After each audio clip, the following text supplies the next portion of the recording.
हरे कृष्णा। आप सभी का हमारे चैनल सुकून भरी बातों में स्वागत है। आज आप सब कार्तिक महात्म के 19वें अध्याय को सुनेंगे। भगवान लक्ष्मी नारायण का ध्यान करते हुए आप सब 19वें अध्याय को सुने। राजा पृथु ने पूछा, हे नारद जी, अब आप यह कहिए कि भगवान विष्णु ने वहां जाकर क्या किया तथा जलंधर की पत्नी का पतिव्रत किस प्रकार भ्रष्ट हुआ। नारद जी बोले, जलंधर के नगर में जाकर विष्णु जी ने उसकी पतिव्रता स्त्री वृंदा का पतिव्रत भंग करने का विचार किया। वे उसके नगर में उद्यान में जाकर ठहर गए और रात में उसको स्वप्न दिया। वह भगवान विष्णु की माया और विचित्र कार्य पद्धति थी और उनकी माया द्वारा जब वृंदा ने रात में वह स्वप्न देखा कि उसका पति नग्न होकर सिर पर तेल लगाए वह काले रंग के फूलों की माला पहने हुए हैं तथा उसके चारों हिंसक जीव हैं, वह सिर मुड़ाए हुए अंधकार में दक्षिण दिशा की ओर जा रहा है। उसने नगर को अपने तथा समुद्र में डूबा हुआ इत्यादि बहुत से स्वप्न देखे। तत्काल ही वह स्वप्न का विचार करने लगी। इतने में उसने सूर्य देव को उदय होते हुए देखा तो सूर्य में उसे एक छिद्र दिखाई दिया तथा वह कांतिहीन था।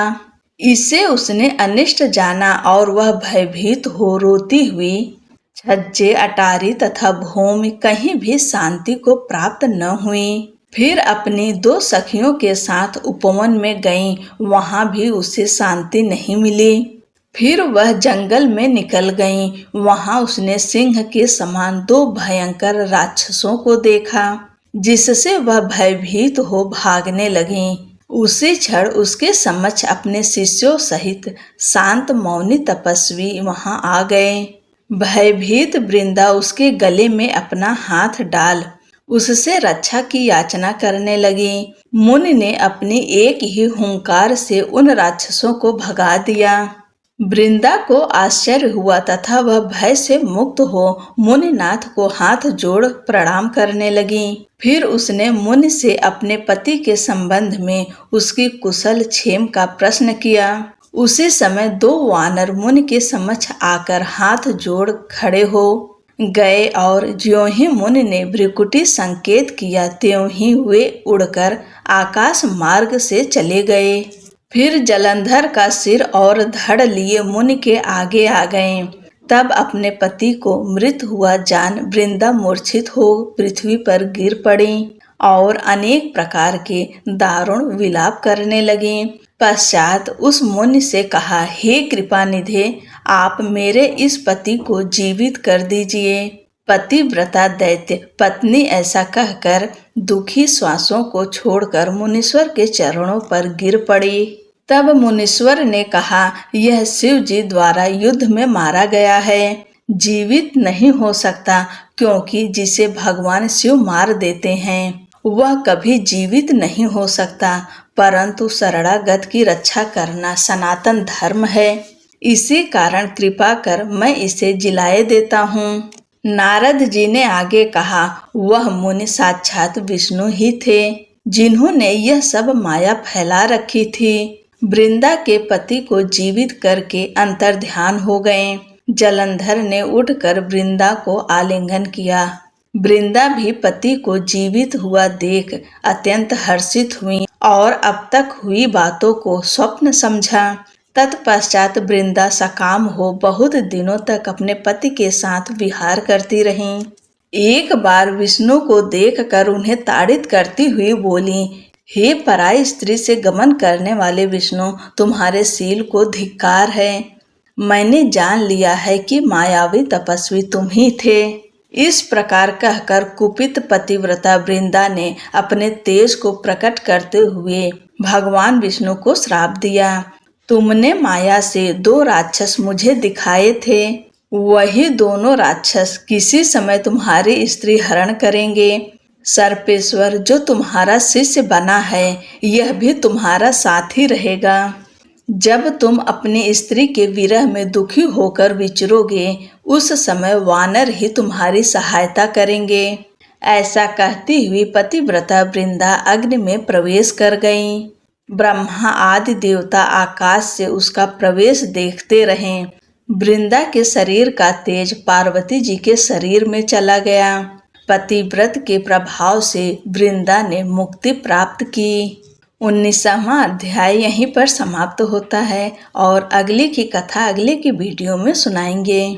श्री तुलसी चालीसा। श्री तुलसी महारानी करो विनय सिर नाय, जो मम हो संकट विकट दीजय मात नसाए। नमो नमो तुलसी महारानी, महिमा अमित न जाय बखानी। दियो विष्णु तुमको सन्माना, जग में छायो सुयस महाना। विष्णु प्रिया जय जयति भवानी, तिहु लोक की हो सुख खानी।